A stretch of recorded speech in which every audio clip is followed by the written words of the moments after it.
Revanth Reddy ముఖ్యమంత్రివా street రౌడీవా అంటూ హరీష్ రావు మండిపడ్డారు. కేసీఆర్ మీద చావు మాటలు అడ్డగోలు మాటలు మాట్లాడుతున్నావని, ప్రధాన ప్రతిపక్షానికి అసెంబ్లీలో మైక్ ఇవ్వడం లేదన్నారు.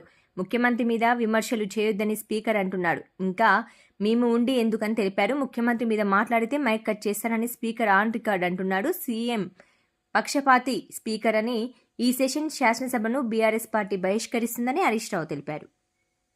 కానీ రేవంత్ రెడ్డి గారు ఎంతసేపు ఎదుటి వాళ్ళ మీద బాడీ షేమింగ్, నువ్వు పొడుగెక్కున్నావు, నువ్వు అద్దాలు పెట్టుకున్నావు, ఏం చిల్లర మాటలు, నువ్వు ముఖ్యమంత్రివా ఏమన్నా స్ట్రీట్ రౌడీవా?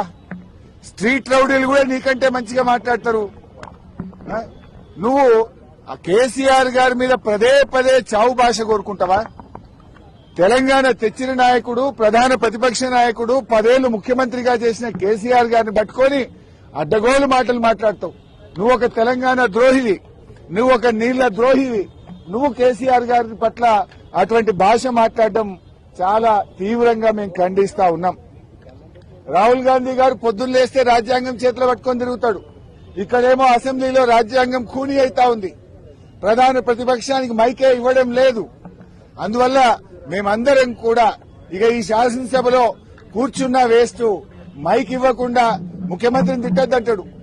స్పీకర్ గారు ఆన్ రికార్డ్ అక్కడ కూర్చొని మీరు ముఖ్యమంత్రి గారి మీద విమర్శ చేయొద్దు అంటాడు. అనొచ్చా అట్లా? స్పీకర్ ముఖ్యమంత్రి గారి మీద మీరు మాట్లాడితే మీ మైక్ కట్ చేస్తా అంటాడు. మరి మేము ఉండేందుకు అసెంబ్లీలో? స్పీకర్ గారి పక్షపాత వైఖరికి నిరసనగా ఈ శాసనసభ ఈ సెషన్ ను బీఆర్ఎస్ పార్టీ బహిష్కరించాలని నిర్ణయం తీసుకున్నది. స్పీకర్ గారు